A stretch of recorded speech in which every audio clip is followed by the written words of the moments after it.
Good morning, everybody. You are all very welcome to this Love Irish Food webinar entitled Local Economy, Coping with the Present, Planning for Future Options.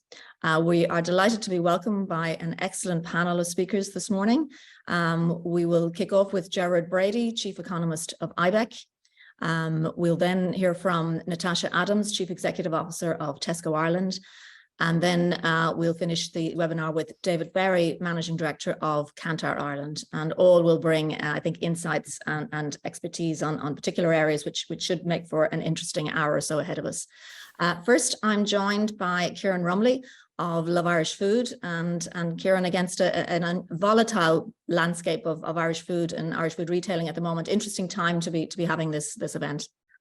Never more appropriate, Alison. Love Irish seems to come strong each year, faced with the challenges that are prevalent in the food industry at the time, and we certainly have had our fair share of those in the last 12 months. Worth restating that Love Irish Food has been up and going now for the past 14 years, and it's all about producing locally, employing locally, sourcing locally, and generating economic resource for now and the future. And all of this helps to achieve a greater food security and the need for reduced food imports, which is a very strong and sustainable message. We have a tremendously high awareness of the Love Irish Food market, about 85% of shoppers. And as an association, we have 100 brand members, and we continue to build and support what we do best for them and for the brand itself. And some interesting new initiatives coming up throughout the rest of the year. Yes, indeed. We have a tremendous start to the year with the Tesco retail partnership that we have. With Tesco, we have through 122 stores over the 4 weeks of March, 700 plus of fixture display units in stores supporting 14 Love Irish Food member brands. Worth reminding people that this is an initiative driven by Tesco, working with Love Irish Food and providing tremendous support at no additional cost to all of these brands that are participating, which is a unique contribution from a retailer to supporting local suppliers, which is tremendous. Beyond that, then, we will have additional support on street. This is the first time in a long time that we've had activity on an outdoor platform. Initially, it'll be driven by bus T-sides, and we can see here an example of that, supporting the message of love quality, love local, love Irish food, and utilizing local brand members within the context of that. And that'll be 130 bus T-sides in Dublin, Cork, Limerick and Galway from mid-March to end of April. Which is a very strong visual on-street identity for the brand. And that will go in tandem with ad shells. And over the course of the month of mid-March, really, to end of April, we'll have an array of brand members supporting Love Irish Food message across 450 ad shell sites in Dublin and Cork. Which will be very strong and very evident to anybody standing there waiting for the bus or passing by. And that is the first of a number of initiatives during the course of the year, and it'll be followed by more brand participation over the summer months and into the early autumn, which should create a very strong identity across 900 ad shell sites in Dublin and Cork during that period. And if that wasn't enough, then we have coming up on the heels of that Bloom. And everybody loves the concept of Bloom and what it brings to shoppers, to visitors, to Bloom.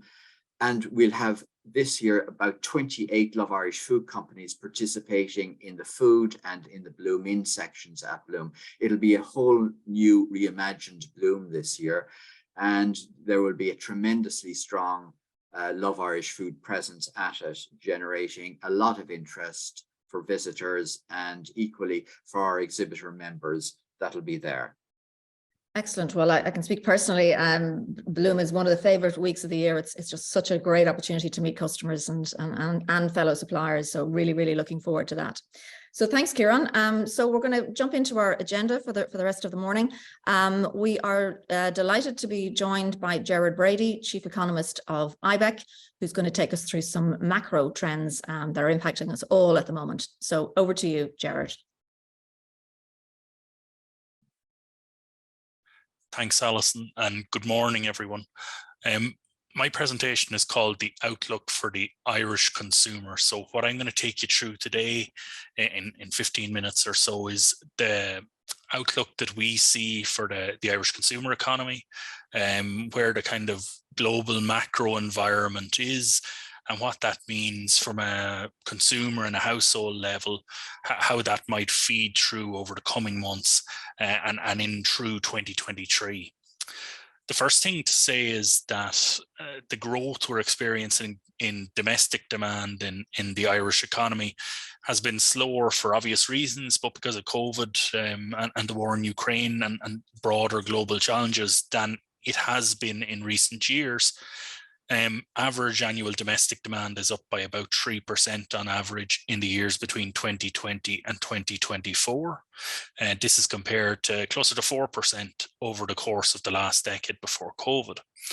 But what I would say, and what is crucial here, is that if you compare us to the rest of Europe and the rest of both the UK and Europe indeed, that we see in most other countries, they are struggling to get back above zero and back to any level of normal growth. So despite the fact that versus Ireland in the past, our growth is slower, we're also seeing faster growth than what we would see elsewhere across the developed world, and particularly in the UK and Europe, where growth is flat or not much better than flat over the past year. So despite the fact that again, domestic demand is a little bit slower than it has been, it's still very strong in the context, in the global context that this has taken place. If you look at the Irish labour market, which is one of the drivers of consumer demand, consumer spending, and where the Irish consumer is, unemployment still remains at record lows. We've seen unemployment down in or around 4% for most of the last 2-3 years. Excluding the hikes during lockdowns.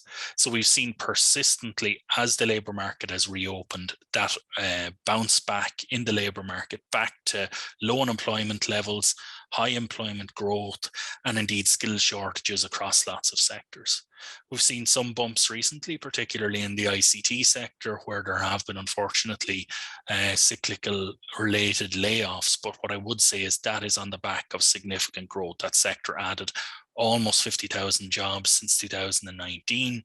And now we're seeing a reversal of a few thousand jobs because of the unwinding of some of the cyclical factors that drove that growth. But overall, if you look across our membership, Ibec's 39 different sectors across the domestic, the exporting side of the economy, multinational, SME, and all in between, we see the vast majority of sectors still a major challenge in trying to attract and retain talent, rather than a challenge of lowering demand for talent.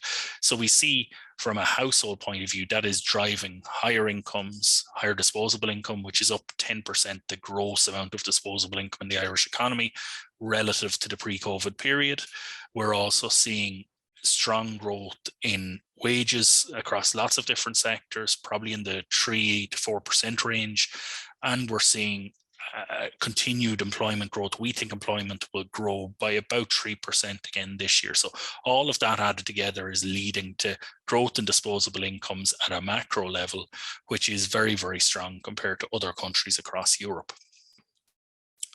On the inflation front, the main challenge, and it's shown in this chart, that we might have had going into the winter period was that gas storage and particularly gas stocks across Europe. If we had had a rough winter, would have been worn down. On the back of that, you would have seen volatile and high prices throughout 2023. Fortunately, we've had a mild winter in Europe. We've also had extreme and very significant reductions in demand from households and businesses who have turned down usage over that period. And because of both of those factors, withdrawals, which you can see those kind of pink bars here, the withdrawals in terms of gas withdrawals from the storage system have been at record lows this winter compared to the last decade or so. And because of that, coming out of winter at the end of January, gas storage has been at its joint highest ever. So gas storage in Europe, in a normal winter, we'd come out with about 50% full storage. The fear was, or the worst fears were, that we'd only have about 25% full storage coming out of this winter, but in fact, we actually have 70%. So a mix of households and businesses turning down demand, and also much better weather than many would have expected, means that we're actually coming into a period where we have high gas storage, high gas stocks, lower energy prices. Energy prices have fallen pretty significantly in the wholesale markets. And that will more than likely continue through the year. So we'll have less volatility in 2023 and even through next winter because of that high storage stock. So from an energy price point of view, we're starting to see the main driver of inflation normalize. And you can see that in energy prices, which are now heading down towards 90 pence a term, where they were up at 500-600 pence a term, or even 800 pence a term at times during last autumn and thereabouts. On the back of this, European consumer confidence here, this is a chart that shows the European Commission's consumer confidence indicator. It's the balance of positive minus negative responses. It was deeply negative, far more negative than positive responses over most of the last number of years because of COVID, and then because of rapid rises in inflation from early last year. You can see that has started to reverse. So we are still deep in the red across pretty much every major European market, including the Irish market, but that is starting to improve. You can see the turning point already coming at the end there as we come into January 2023, the last data we have. That is a good sign that consumers are starting to see the end of the very high period of inflation that we've just gone through. And you can see in this chart why. This is consumer price expectations 6 months ahead. What percentage of consumers expect prices to continue to rise in 6 months versus what they were now? So how quickly they expect inflation to continue, or do they expect inflation to continue to accelerate? And you can see that there was a big jump in that in the post just after the start of the crisis, the war in Ukraine. That's remained high through most of the year, but started to drop off. And from the winter onwards, as we got better energy prices, better news on the energy costs front, we've seen those inflation expectations start to fall. So we now see almost back to an even balance across a lot of different markets. And what this tells us, I suppose, is two things. One is that the Irish consumer and the European consumer more broadly is seeing the benefits, or at least is expecting the benefits in the months ahead of those falling energy prices. What it also tells us from a pricing point of view is that the kind of price sensitivity to price increases will remain pretty high, that people will expect some reaction in prices in the market as the general kind of cost levels start to come down across the economy. And this again shows that piece of on energy prices. This is the share of consumers in each bracket, whether they expect it to increase more rapidly, the purple bar, increase at the same rate, or increase at a slower rate, or the minority that expect inflation to fall or stay the same. And for a lot of the past year or so, we've seen a spike in people expecting more rapid inflation over the coming period.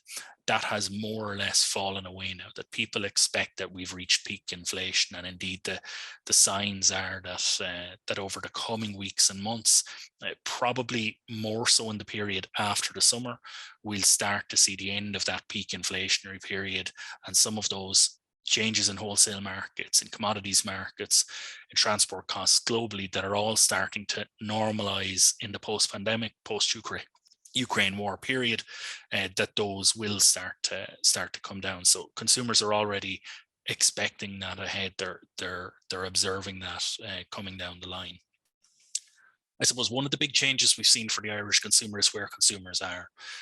Particularly for the food service industry, this chart is really, really important.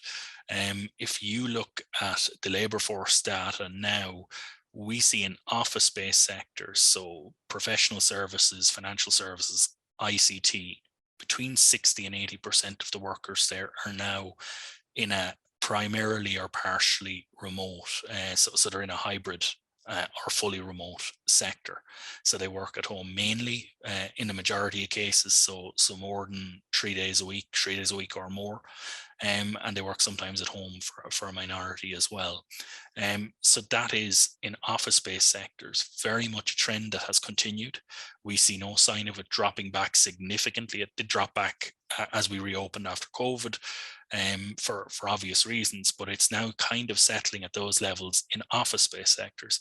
In the non-office-based sectors, in industry and manufacturing, there's still about a third of workers doing some remote work, and that's mostly office-based people within the manufacturing industry, and much lower again in sectors where they're dominated, like health, like retail, like construction, where they're dominated by physical attendance at work.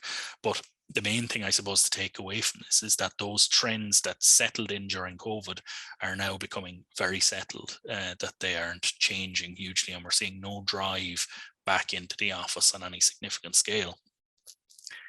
Supposed to finish on, talk a little bit about interest rates. Interest rates are going to be the major story of 2023 for a number of reasons. Firstly, from a consumer point of view, markets expect the ECB to hike interest rates to 3.75 or 4% over the coming months. And that's about where they think the terminal rate will be. And if you think about that in the context of the last decade, for the majority of that period, interest rates were at low or negative numbers. So if you think about a normal consumer or a normal mortgage, usually the bank premium on top of whatever the ECB rate is about 2 percentage points. So if you go to 4%, mortgage rates look at about 6% or thereabouts, or that has been the pattern over the last decade or so. So we are seeing significant challenges for some households. There's about a third of households in the country own their house and are mortgaged. About a third rent and face their own challenges in terms of significant increases in rents that are continuing. And about a third of households own their house without a mortgage or don't pay rent. So they're in either social or in houses where they don't pay significant rent in social, or are in houses where they don't have a mortgage and own the house outright. So there's kind of three different categories, and one of the challenges lots of our members are having is this kind of, how do you talk to these three different groups and within those different categories underneath that at a time where interest rates are rising. So more broadly, look, there will be lots of uncertainty this year in the financial system on the back of rising interest rates and the challenges that will pose across the financial system. This is going to be, after a decade of almost zero rates, a challenge for the global economy and the financial markets, but for the consumer, it is very much about the different categories of consumers that are going to be affected by some of these rising interest rates. Finally, I'll leave you with this chart, which shows you why I suppose there's room to be a bit more confident about where the Irish consumer is versus where it might have been had interest rates been rising, a number of years ago. And one of those is that household debt over the last decade, the level of deleveraging, the pace of deleveraging in Irish households has been at a pace unseen anywhere else in Europe. Irish households had gone into the financial crisis with 200 billion euro of debt. They've paid off about 70 billion euro of debt net, in net terms, including the new debt they've taken on. It's down about 70 billion over the course of the last decade. And if you look on the deposit side, we've seen real sharp increases in deposits, in cash held by Irish households, and real sharp increases in disposable income over the last number of years on the back of the strong economic trends I've talked about. So in net terms, Irish households now have more on deposit in Irish banks than they have out in loans. So this means, interest rates are rising. There is a challenge there for lots of households. It will leak slowly into the economy because fixed rate mortgages are now far more common than they were in the past. But it also means that some households will benefit from rising interest rates in terms of the rate they get on their deposits. So we're starting to see, I suppose, to wrap up, an environment where inflation and inflationary pressures, inflation will remain elevated versus what we've been used to in the last decade for a period of time yet. But it is starting to normalize down towards what we think 4.5% or thereabouts for 2023 and normalize again in 2024 further towards that 3% kind of range. We're seeing consumers thinking ahead and observing that and expecting it. The consumer balance sheet and the household balance sheet is in a much better position than it's been at any time in the last decade. And if you look at the Irish market in an underlying basis relative to other markets in Europe or the UK, it still remains a very strong market in terms of the growth opportunities that are out there. So, you know, despite the fact that there are significant and really significant challenges in the global economy, and there will be as interest rates rise over the coming year, we also see a situation where, you know, things are improving. Many of the challenges that we faced in COVID, in the inflationary environment, in supply chains over the last number of years are starting to improve. So there's a kind of a balance out there in the narrative. And what I suppose, to sum up, the Irish consumer will see in the year ahead is, and any company needs to be looking at, is segmentation between the different types of households who are going to be affected significantly by interest rates, those who are renting, those who have deposits in the bank, and those who don't. And that's the biggest challenge that we see for lots of our members in 2023. Thank you very much for listening, and I'll hand back now to Alison.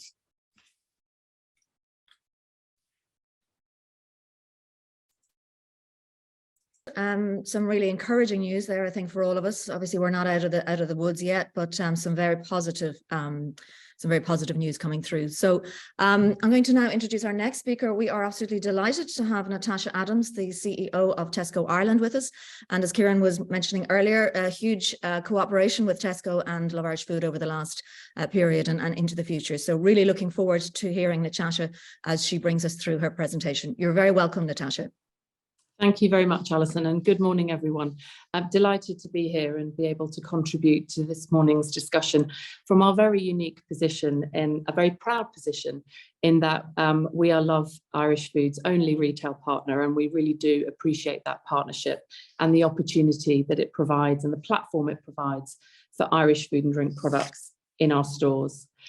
So just a little bit of Tesco at a glance.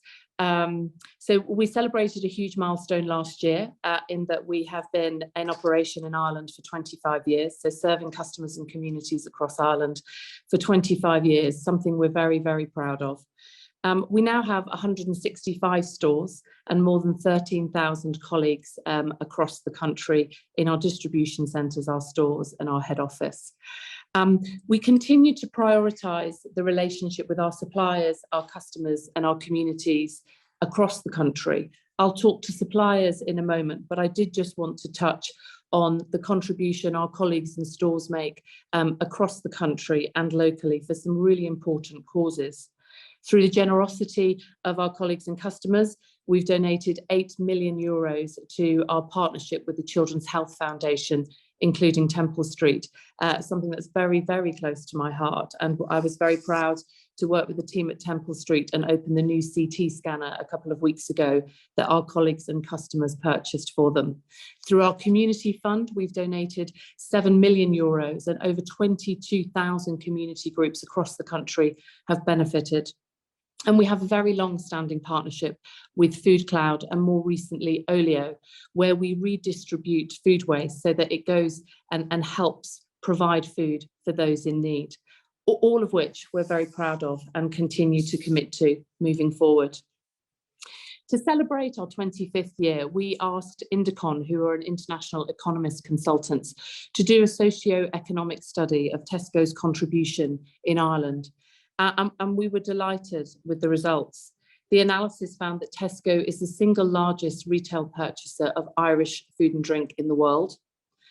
and that our overall economic impact in Ireland is just over €3 billion a year, and that's up 22% since 2007. The figures show Tesco purchases Irish food and drink have remained robust despite the pandemic and the supply chain challenges. And we're delighted with how our suppliers have responded and innovated for Tesco and our customers over the years.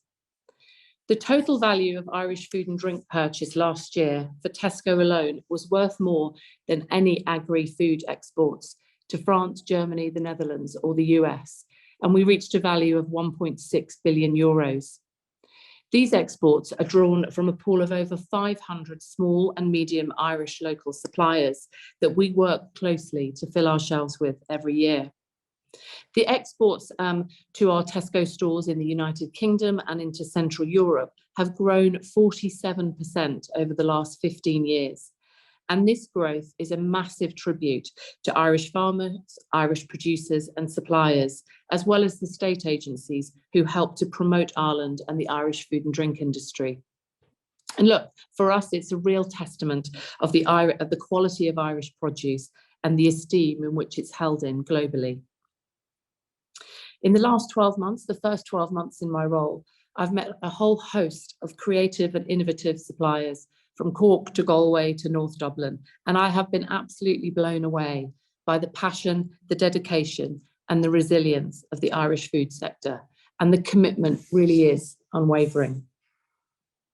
We know that our purchasing power of 1.6 billion annually has a direct correlation to jobs and employment provided and supported. The same Indecon analysis confirmed that Tesco supports 45,000 jobs across the country, and we work with indirectly 13,000 farming families. And indeed, Indecon estimates that over 3/4 of our over 500 Irish suppliers have less than 250 employees. This research shows that long-standing presence in the communities across the country is adding real value to the Irish economy, not only through the exports, but through employment. And we're very proud that our spend with Irish businesses helps to secure jobs for local people and local Irish suppliers. Indeed, developing and maintaining strong and collaborative relationships with our suppliers over the long term has been a key business objective for us. Of course, these relationships can be challenging. There's always push and pull on both sides. But ultimately, we recognise the level of interdependence that exists between ourselves and our suppliers. And for us, trust is key. So great is our emphasis on these relationships that just this week, our supplier viewpoint results showed that over 90% of our suppliers believe they have a positive relationship with Tesco Ireland. And on top of this, for 6 years in a row, we've been voted the #1 retailer in the Independent Advantage Survey, both of which we hold very dear. In an effort to generate trust, and for many years now, we've been working closely with Bord Bia, both in Ireland and internationally, to facilitate good quality working relationships with both new and existing suppliers. We are now stocked by suppliers operating out of every single county on the island. And in the last 2 years, we're delighted to have welcomed over 60 new Irish suppliers to our stores.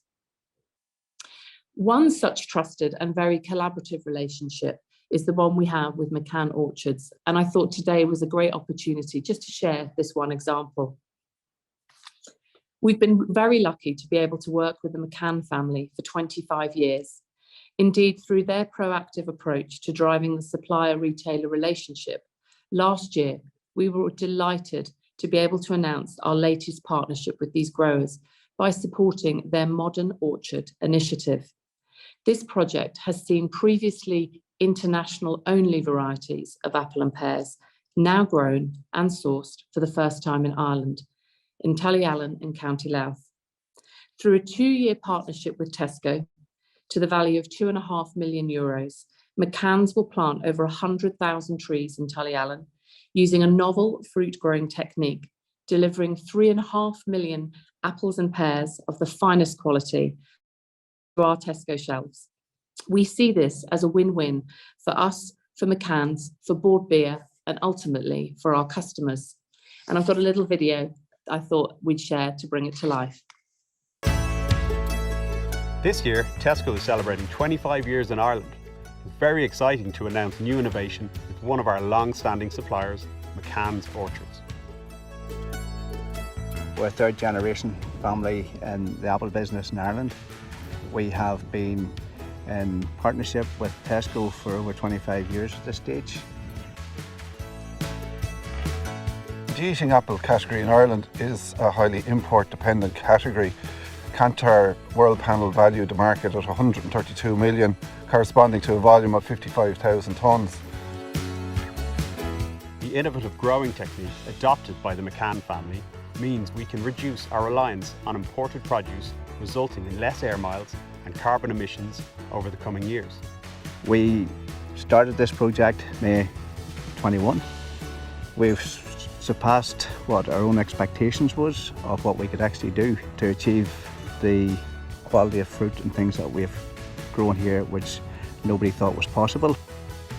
I feel that by doing this project and in connection with Tesco as a partner, this is something that's going to probably explode in Ireland in the very near future. It's a win-win for all concerned, and we are very excited to introduce this new quality product for our customers.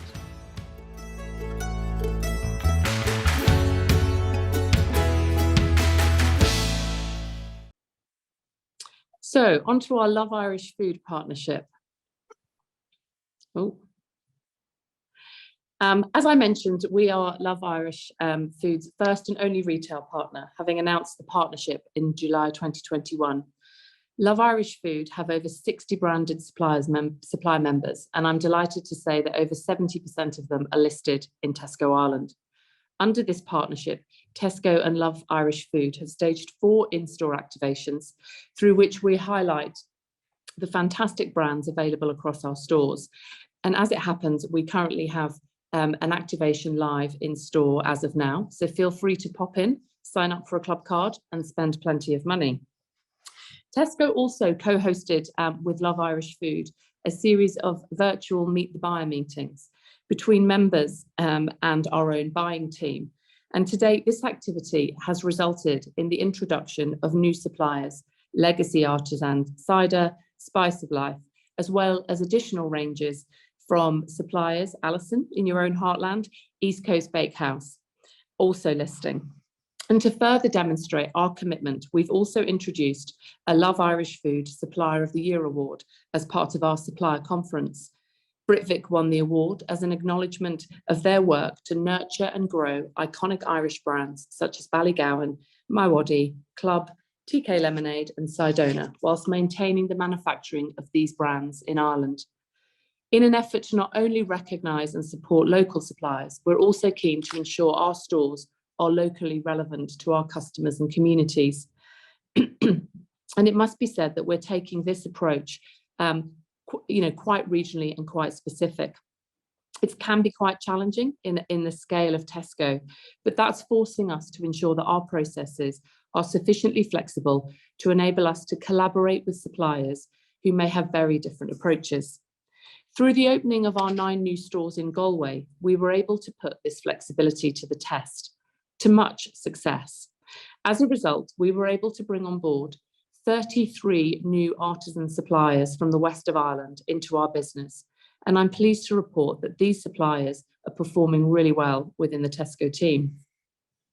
And as of today, Tesco is supporting 150 small-scale Irish artisan suppliers, many of these stocked on a regional basis. I couldn't talk to you today without touching on sustainability. We have huge ambitions across our business to ensure that we are sustainable moving forward. We're committed to becoming net zero carbon by 2035 and have science-based targets in place aligned to the Paris Agreement. In order to deliver this target, we know that we need to work across the sum of our business in our operations, our property portfolio, and how sustainable our supply chain is. In terms of our operations, we've led the way on food waste in Ireland, becoming the first retail partner with Food Cloud in 2013, and now with Olio, the food sharing app. As I said earlier, These collaborations have allowed us to provide over 17 million meals to those in need. Any food that isn't taken by our partners or taken home by our colleagues, we send for anaerobic digestion, which is then converted to biogas, and we then use that gas to power our stores. Plastic packaging is a significant issue for the retail sector, and last month we announced the introduction of our net produce bags. These will replace any pinch and pull plastic bags over time in our stores. They're made from 100% recycled plastic bottles, and we know will be critical in helping us to reduce plastic. We also collect soft plastic in our stores from customers, and we reuse this plastic to build out as many things as we possibly can. And anyone in our new Charlemont Square store in Dublin will be able to see that some of our back of house wall coverings are actually made from recycled plastic. We're also looking at the emissions of our fleets and that of our partners.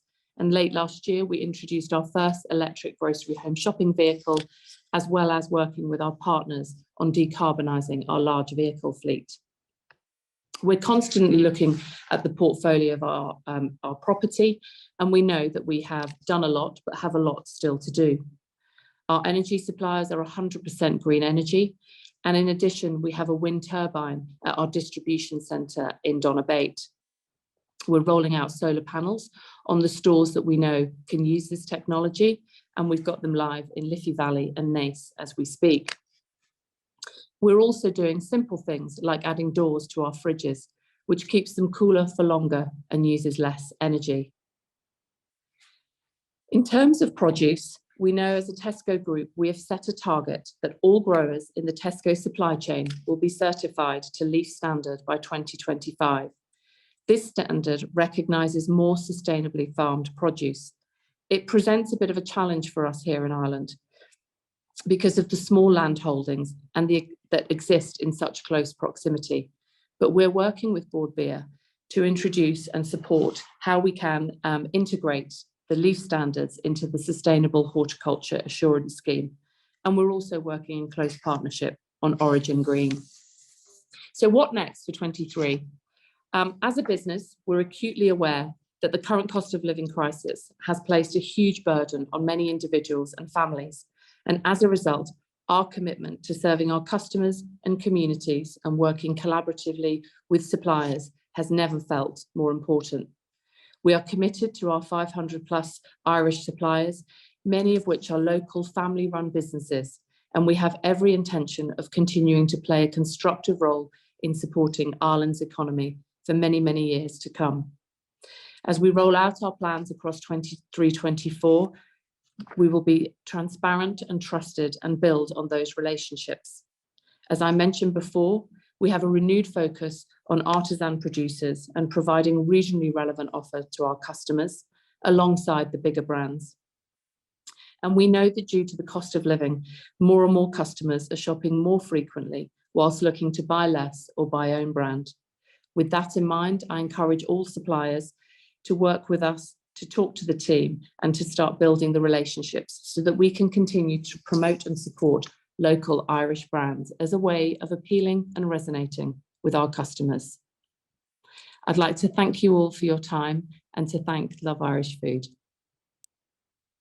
Thank you, Natasha. And it really is very encouraging for us as an industry to see that level of commitment from Tesco to our suppliers across the country. Particularly interesting to hear the fact that you're now dealing with suppliers in 26 different counties. Obviously, the food industry is very dispersed across the entire country. So great to see that level of coverage, I suppose, from the relationship across the country. And I think you've challenged us all on the sustainability piece. It's up to us to work very closely with you as an industry so that we can all start to see some of that level of targets being reached as an industry. And very much, I'm sure we're all working on our own initiatives to bring together that piece. So thank you very much. Natasha, and I'll move on to our next speaker, who is David Berry, Managing Director of Kantar Ireland. David, are you with us? I am, Alison, yeah. Thank you very much. And good morning, everyone, and I'm delighted to be involved again this morning. So 3 things I wanted to touch on in my presentation this morning. So I'm going to start just by briefly looking at some of the price pressure that consumers are under at the moment. So some of the impact that they're feeling when they go out and make their daily and weekly shopping trips. We'll then look and see what impact that has had on the decisions that consumers make. So the purchase patterns that they make in store, to see what the impact of that price pressure is. And then the final bit is going to be some suggestions around how brands can best adapt and best respond to some of those changes that shoppers are making.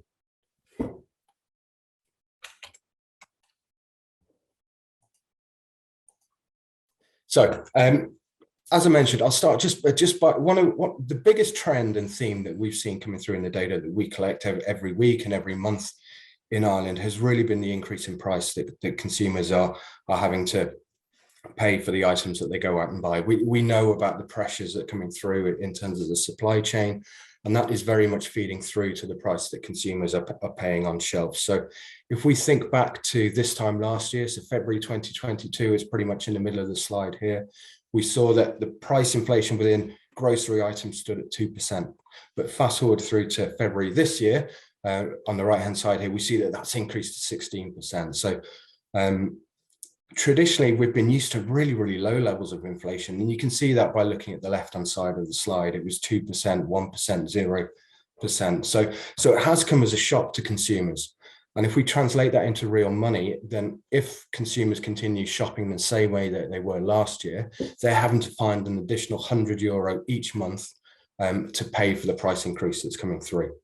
And that has come as a shock, and it does create change, and consumers do look for ways and means to try and offset some of that increase, which I'll look at shortly.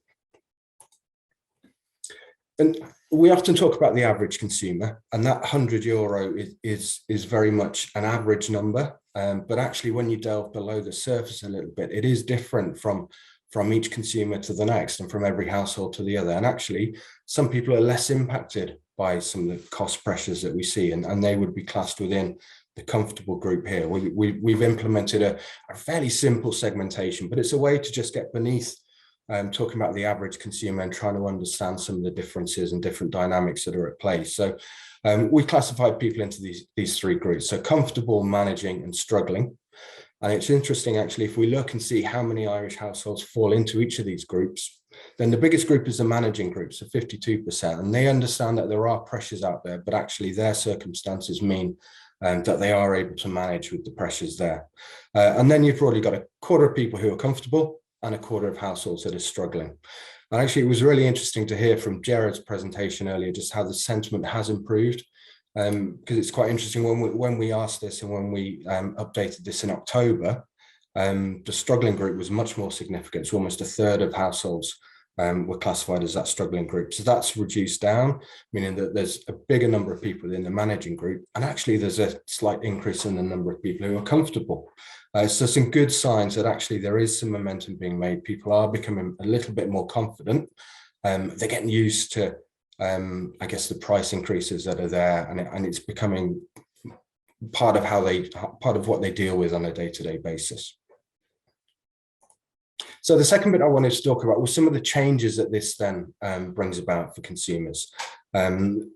Again, saw at the start, people are being, or the price increases mean that if people continue shopping the way they did last year, it means they've got to find an extra €100 for their grocery items.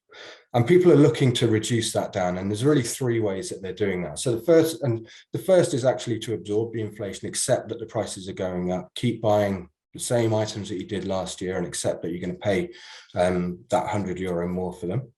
The second one is about buying less. So people looking to make what they buy go further, maybe reduce back the level of food wastage that they have in the household. And then the third one is about trying to buy cheaper options. So it could be about moving some of your choices onto promoted items, or it could be about swapping a branded purchase for an own brand purchase. All of those different ways and means that you could look to try and save a little bit of that €100. Actually, if we convert that into the impact, then actually we see that of the €100 increase, actually €47 of that is being absorbed. So people are understanding that prices are increasing, and they remain loyal the brands that they were buying, and so they're prepared to pay that a little bit more for them. So that's 47 euro of that 100 euro goes there. But we are seeing change, and as Natasha mentioned, people are looking to buy less. They are looking to make smaller shopping trips, and the effect of that is that allows them to save 26 euro of that 100 euro.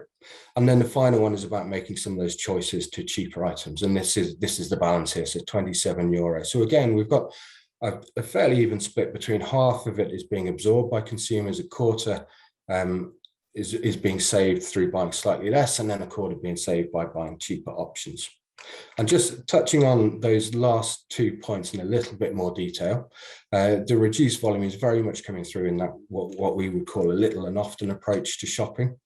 When we look at the number of times people are in store buying grocery items, at the start of 2022, people made 58 shopping trips over a 12-week period, and that's now increased to 61. So some of these changes, they look small, so it's an extra 3 shopping trips, but when you accumulate that up to all of the 1.6 million households across the state, it does mean that there's more shopping trips being made. So that's an increase of 5%. And to counter that, we've actually seen that the trips are becoming smaller. And this is how people are managing to maintain and reduce back the volume that they buy. So it's a drop of 12% on average in terms of the number of items per trip. And you can see there's obviously a net difference between those. So 5% increase in frequency, 12% decline in packs per trip. That's how people are looking to actually cut back and buy a little bit less volume. And one of the implications of this is that the type of shopping trip people are on, what we call the mission, is changing. And those smaller basket missions are becoming more important. Certainly since COVID, the big shopping trolley, the trolley missions were all important, but that's gradually easing back a little bit, and the replenishment, the top-up trips are becoming more important as people feel they get more of a sense of control on how much they're spending. So if we think about implications for brand, where your brand is in store, whether you're standing out as people are on those smaller trips and really grabbing the attention of the consumer is going to become particularly important. And then the second one is about people making those choices and trying to swap from maybe a branded item into a private label item. So the changes again are small. So if we look at the share numbers here, the pack share that own brand has increased from 66 to 67, and in terms of value, it's 48 to 49. So they're small changes, but again, when you look at it across all households and all shopping trips in the country, then it does make an impact. And what it does mean that brands are going to have to fight that little bit harder, just to really emphasize and really shout about the value that they bring to consumers and justify that slightly higher price point. So we've looked at it again across the retail trade. It's quite interesting as well, because we're not talking about branded sales declining. What we are looking at is that the own brand option is growing ahead of brands. And that's consistent across the majority of the retailers. So we see it in Dunnes Stores, in Aldi and Lidl and Super Value. Actually, it's a little bit more balanced for Tesco. We see equal growth, and brands actually, the cash growth seen for brands actually being a little bit ahead of own brands. So a little bit more balanced there. So what does that mean for Irish brands? And this is an exercise we look at each year. So we take the 100 biggest brands in the country, the most popular items bought by Irish consumers, and then identify, right, which of those are Irish produced. And when we look at that top 100, 44 of them are Irish produced, and that's actually increased by 1 this year. So the number of Irish produced brands in that top 100 is increasing. But the share of spend that the Irish brands capture compared to internationally produced brands has dropped back a little bit, so down from 0.5% from 48.5% to 48%. So we had been used to that gradually increasing up year on year, but it has dropped back a little bit this year. But still, they reach a combined sales of 1.1 billion euro across the year. So really, really important contributor to that overall grocery basket spend. It's down slightly compared to last year, but it doesn't cancel out the long-term progress and long-term growth that Irish produced brands have seen. So it's plus 24%, so pretty staggering numbers since 2017. So they maintain a really, really important part of all shopping trips, whether it's a basket mission or a trolley mission. Irish brands remaining really, really important. So we'll move on to the last section, which is then thinking about, okay, so the competitive environment is becoming tougher as that cost pressure feeds through for consumers, and they're They're evaluating each purchase a little bit more. Then what are some suggested strategies and focus areas for Irish brands? And we'll talk about 4 things. So firstly, in terms of minding the gap, and that's the absolute price differential compared to your competition. Trying to change the optics a little bit and make sure that your appeal stands out to consumers. Is there potential to reframe your value? And then the final point is just really honing in and being laser focused on the ground rules for brand growth that we'll recap on at the end. So firstly, in terms of minding the gap, and what I've taken here is an example from the UK market. Really interesting, really strong brand, Heinz beans, and we're just looking at the price comparison point between Heinz and some of the competition. And this was how it looked in January last year, so ranging from 22 pence up to 50 pence. If we then fast forward to January 2023, we can see a real significant change here. And if you look at the absolute price gap between the own brand option and the branded option, it's become it's become a big jump for consumers. So they're really looking to having to make a big step from an own brand option to a brand option. And when we look at Heinz's share within the category, we see the impact of that. It's become too much of a stretch for consumers. Previously, price increases have made an impact on Heinz share, moved from 44 to 40, but then in January 2023, it's really hit a low point. So there are price ceilings, there's gaps that you have to remain within. So understanding that within your category and for your brand is really important. So we've taken a couple of different examples here. And the point here is when you have that price gap, making sure that you can really stand over it and it's justifiable and it's clear for consumers. And 2 examples here, one within the biscuits category, so everyday treats, and then a comparison in vitamins and supplements. And very different in terms of how the offer looks on shelf between the own brand option and the branded option, and how different and clear those differences are marked in the packaging. So it's really important that you stand out and justify that premium position and what it is that the brand stands for and offers. I think it's clear there, the differences between the 2. And then the second one was around changing the optics, and we'll reference back to the segmentation we looked at the start, where we look at the comfortable versus struggling shoppers and really what value means to the 2 different groups here. And we take an example of Weetabix within the breakfast cereals category. Good example because there's lots of different price points for the brand and depending on the pack size. So we start with the smaller packs on the left-hand side. We can see there you work out the cost of that. It's 30 cents per biscuit, ranging up down even to 13.6 cents for the bigger pack. So really clear, bigger packs offer better value. You would think that that's then going to appeal to the really budget-focused consumers. But actually, when we look at what consumers choose, it's actually more about the actual price point of the pack in particular, rather than the value and work out the price of the individual item. So comfortable shoppers are able to stretch to the higher ticket price point, and the bigger packs are more important for comfortable shoppers. Whereas for struggling families, it's the smaller packs that are more important. They're having to manage that weekly spend, and the individual price point is really important in doing that. So important to understand the different consumer groups and how your price points and packaging offers work for them. Third one is around reframing your value. And this is taking a step back from the on-shelf comparison and thinking broader about what it is that your brand and your product is offering consumers. So we're taking a step back and thinking about the actual need and motivation amongst the consumers. So here we've got, clear example of looking to entertain the family for this evening. And you could do that by going to the cinema. You could do that by staying in, buying branded popcorn, streaming a movie through Disney+.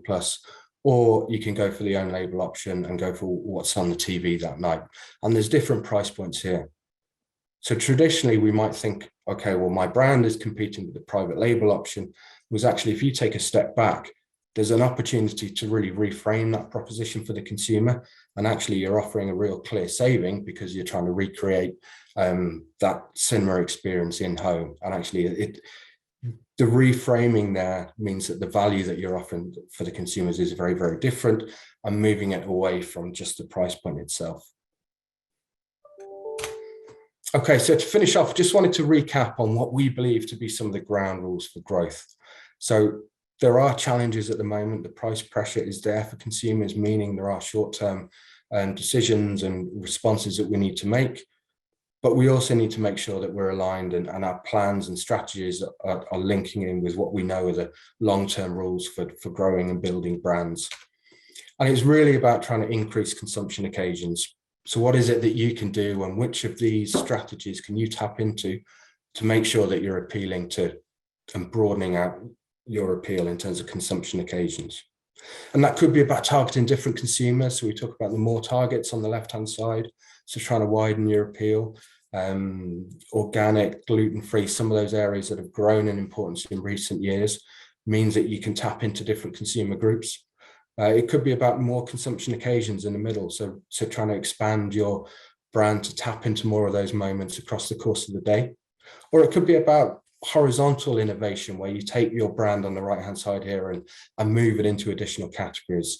So move it to an adjacent category to try and stretch that brand appeal. And again, trying to tap into more of those consumption occasions. So thank you very much. That's all from me. I'll hand back to Alison now. Thank you very much, David, and thank you to all of our speakers this morning. I think we've had a really positive presentation of what the landscape is there for at the moment for Irish food producers and for Love Irish Food members in particular. Gerard gave us a very encouraging presentation, I think, on the broad economic situation. It's certainly some glimmers of hope, and I think many of us who were looking towards this year and quite reticent about the potential for progress, I think we're beginning to see it, and really encouraging to understand that it is it's real, and that there is light at the end of the tunnel. Natasha very clearly gave us an indication of Tesco's commitment to the Irish market and to Irish suppliers in particular, and it really is encouraging to see that level of commitment both at artisan and at brand level, and really looking forward as brand owners to working with Tesco to improve on that progress. And then David, I think, has given us some fascinating insights into what's happening at consumer level. That €100 per month figure is incredibly powerful, and really, as brand owners, our challenge is to understand how that affects our consumers, and what we can do as brand owners to improve our offering, to change our offering, and to stay relevant to our consumers. So thank you all for joining us today. The event has been recorded and will be available over the next coming days. We'll be in touch with you about that. Thank you for sticking with us on some tech issues at the beginning, but I think we got through. So thank you so much for joining us. To all our participants this morning, and looking forward to seeing all the brand owners out there for the rest of the year, participating in Love Irish Food initiatives, and hopefully working together to get there in what has been difficult times, but improving. So thank you very much for joining. We will end the webinar now, and as I say, the recording will be available at a later stage. Thank you.